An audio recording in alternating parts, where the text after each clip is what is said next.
Il est possible de concilier hiérarchie militaire et études universitaires. La preuve a été donnée par le colonel Alexandre Apalo-Touré, commandant de l'école de la gendarmerie nationale. Le colonel, par ailleurs docteur en sociologie criminelle, vient de produire un travail qualifié par les criminologues avertis d'excellent. Le produit de ces réflexions devrait aider à lutter contre la criminalité en période de traite de café cacao. Reportage.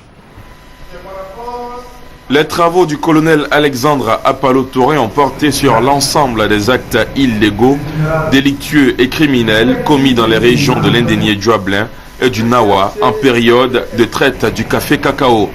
Une étude menée sur le terrain présentée par le premier gendarme titulaire d'un doctorat en sociologie criminelle devant les doyens de la faculté et les autorités militaires et universitaires, notamment le ministre délégué à la Défense Paul Kofi, le commandant supérieur de la gendarmerie Kouakou Gervais et l'ambassadeur de la Côte d'Ivoire au Sénégal, son Excellence Kassaraté Edouard.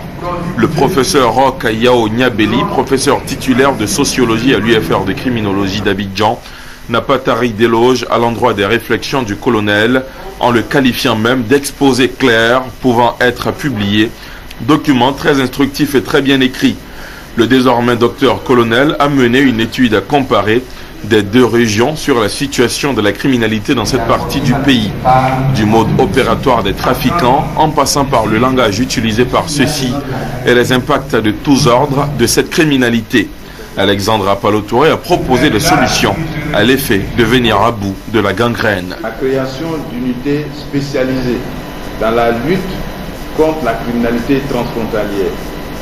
Cela voudrait dire que les personnes ayant cette mission devraient avoir des formations spécifiques qui pourraient leur permettre de mieux contrôler la frontière.